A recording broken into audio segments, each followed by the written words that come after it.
وعلیکم السلام ورحمۃ اللہ وبرکاتہ۔ آپ نے جو یہ سوال کیا ہے، سنت یعنی ختنہ کیوں کیا جاتا ہے، کیا اس کو کرنا ضروری ہے؟ اور اگر کوئی ہندو اسلام قبول کر لے، اسلام میں داخل ہو جائے، تو ان پر ختنے کا کیا حکم ہوگا؟ اس حوالے سے جب آپ سماعت کریں، ختنہ کرنا جو ہے یہ شعار اسلام سے ہے، اسی لیے اس کو بسا اوقات بعض جگہوں پہ مسلمانی بھی کہا جاتا ہے، ٹھیک ہے نا؟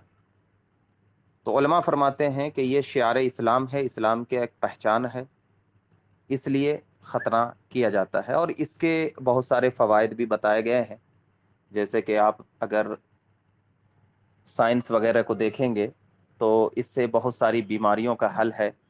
اور جو ختنہ کیے بغیر جو انسان ختنہ نہیں کراتا ہے، تو اس میں جو ہے وہ مرد کا جو سفید پانی ہے وہ کبھی آ جاتا ہے، جس سے بیماریاں پیدا ہوتی ہیں، یعنی بہت سارے اس میں فوائد ذکر کیے گئے ہیں۔ اسی لیے آپ پڑھے ہوں گے کہ نبی پاک صلی اللہ علیہ وسلم مختون پیدا ہوئے، یعنی ختنہ شدہ پیدا ہوئے، ٹھیک ہے نا؟ تو یہ ختنہ کرنے سے بہت ساری بیماریوں سے بھی آپ محفوظ ہو جائیں گے، اور اسلام کا ایک شعار ہے، لیکن یہ واجب اور فرض نہیں ہے بلکہ سنت ہے، ٹھیک ہے؟ اور جب سنت ہے تو اگر کوئی شخص نہیں کراتا ہے ختنہ، تو اس کو بالکل یہ نہ سمجھا جائے کہ یہ کافر ہو گئے، یہ مسلمان نہیں رہا، ایسا بالکل نہیں سمجھا جائے، بلکہ ختنہ ایک سنت عمل ہے اور اس کے بہت سارے فوائد ہیں، اور اس کو کرانا چاہیے، کیونکہ جب اسلام کا شعار ہو تو اسلام کے شعار کے اعتبار سے اپنی زندگی کو گزارنا، جیسے کہ داڑھی واجب ہے اور شعار اسلام سے بھی ہے، ایسے اسلامی لباس وغیرہ، تو یہ چیز ہم کو کرنے سے سامنے والا لوگ ہمیں کیا ہے، مسلمان سمجھتا ہے، تو اس کو کرانا چاہیے۔ ایک تو یہ ہو گیا۔ دوسری بات جو آپ نے اس میں پوچھی ہے کہ اگر کوئی کافر جو ہے وہ مسلمان ہو تو کیا اس کے لیے ختنہ کرانا ضروری ہے؟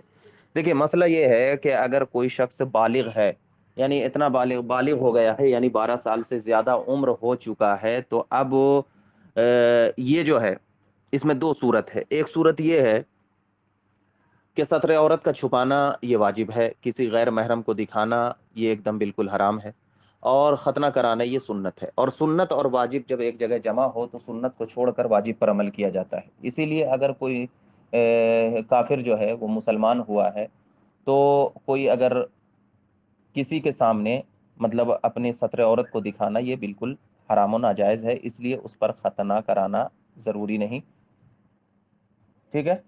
لیکن ہاں، اگر اس کی شادی کسی ایسی عورت سے ہوئی جو عورت کے ختنہ کرنا جانتی ہے، کسی عورت مطلب اس کی شادی جو ہے کسی ایسی عورت سے ہوئی جو عورت کے ختنہ کرنا جانتی ہے، تو پھر اس عورت سے وہ ختنہ کرا سکتا ہے۔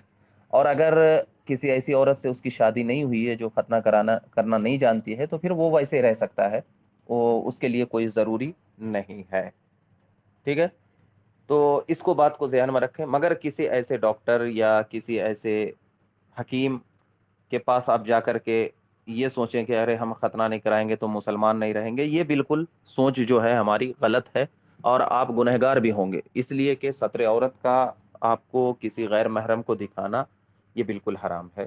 اور جب حرام اور واجب کا ایک جگہ جمع ہونا لازم آ جائے تو اس وقت یعنی جہاں پر ایک واجب اور سنت کے مقابلے میں جب سنت چیز کو چھوڑ دیا جاتا ہے اور واجب پر عمل کیا جاتا ہے، اور واجب یہی ہے کہ ستر عورت کو چھپائے، اور سنت یہ ہے کہ ختنہ کرائے، تو لہٰذا اب واجب پر عمل کریں گے اور سنت کو چھوڑ دیں گے اور ویسے ہی گزاریں گے، ٹھیک ہے؟ واللہ عالم و رسول عالم بالصواب۔ السلام علیکم۔